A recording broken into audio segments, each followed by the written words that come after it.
ജമ്മു കാശ്മീരിലെ പെഹൽഗാമിലുണ്ടായ ഈ ഭീകരാക്രമണത്തിൻ്റെ ഞെട്ടലിലും വേദനയിലുമാണ് ഈ രാജ്യം മുഴുവൻ. മുഴുവനായിട്ടും അവിടെ നിന്നുള്ള വാർത്തകൾ നമുക്ക് കിട്ടിയിട്ടുണ്ട് എന്ന് വിശ്വസിക്കാൻ കഴിയുന്നില്ല. കാരണം ഓരോ നിമിഷവും ഇങ്ങനെ അപ്ഡേറ്റ് ചെയ്യപ്പെട്ടുകൊണ്ടിരിക്കുകയാണ്. ഇപ്പോൾ 27 പേരാണ് ഭീകരാക്രമണത്തിൽ മരിച്ചിരിക്കുന്നതെന്ന് പറയുന്നു. ആ മരിച്ച ആളുകളുടെ എണ്ണത്തിലല്ല ഇതിൻ്റെ ഭീകരത.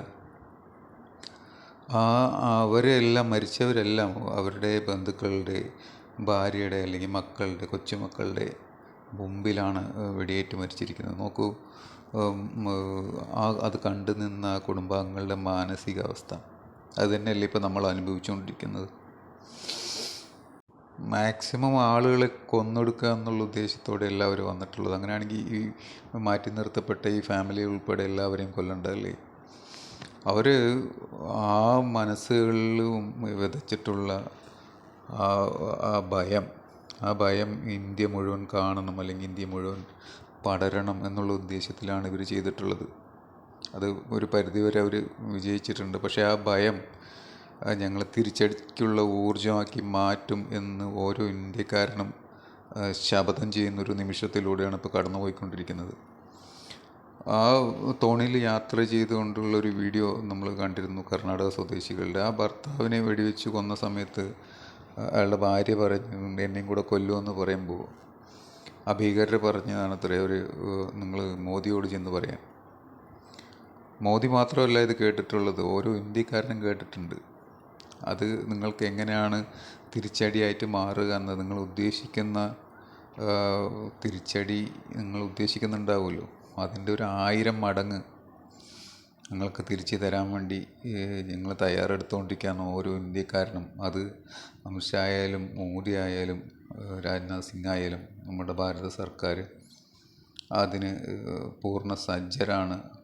അത് നിങ്ങൾക്ക് അർഹിക്കുന്നതിലപ്പുറം ഞങ്ങൾ തിരിച്ചു തരും എന്ന് നെഞ്ചുരുക്കി ഓരോ ഇന്ത്യക്കാരനും പ്രാർത്ഥിച്ചുകൊണ്ടിരിക്കുകയാണ്. നിങ്ങൾക്കത് തീർച്ചയായും കിട്ടും. ഈ ജമ്മു കാശ്മീരിനെ അശാന്തിയുടെ താഴ്വരയാക്കി വീണ്ടും മാറ്റുക എന്നുള്ള ഉദ്ദേശമാണ് ഭീകരർക്ക് ഉണ്ടായിരുന്നത്. അത് അവരൊരു പരിധി വരെ അല്ലെങ്കിൽ ഒരു നിമിഷത്തിലെങ്കിലും അവരത് ജയിച്ചിരിക്കുന്നു. ഞങ്ങളുടെ എല്ലാം ഒരു ഇന്ത്യക്കാരൻ്റെയും ഉള്ളിൽ തീ കോരിയിടാൻ നിങ്ങൾക്ക് സാധിച്ചിരിക്കുന്നു. അവിടെ മരിച്ചു വീണ ഓരോ ജീവനും അത് ഓരോ ഇന്ത്യക്കാരൻ്റെയും പ്രതീകങ്ങളാണത്. അവിടെ മരിച്ചു വീണ 27 പേര് പറയുന്നതിൽ 27 പേരല്ല, ഇത്രയും കോടിക്കണക്കിന് മനുഷ്യന്മാരുടെ നെഞ്ചാണ് അവിടെ കിടന്ന് പടഞ്ഞിട്ടുള്ളത്. അതിന് പകരം ചോദിക്കുക തന്നെ ചെയ്യും. അത് നിങ്ങൾ ഉദ്ദേശിക്കുന്നതിലും എത്രയോ അപ്പുറത്താണ്. അത് രാജ്യത്തിനോടൊപ്പം ഓരോ മനസ്സും ഓരോ പൗരനും അതിനുവേണ്ടി കാത്തിരിക്കുകയാണ്.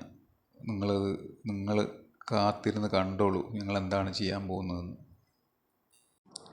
ഈ ഭീകരരെയൊക്കെ അടിവേരിളക്കുന്ന തരത്തിലുള്ള തിരിച്ചടിയാണ് ഉണ്ടാവാൻ പോകുന്നതെന്നുള്ള യാതൊരു തർക്കവുമില്ല. അപ്പോൾ എല്ലാവിധ സപ്പോർട്ടും സർക്കാരിന് നൽകുക എന്നുള്ളത് മാത്രമേ ഇപ്പോൾ നമുക്ക് ചെയ്യാനുള്ളൂ. ജയ് ഹിന്ദ്.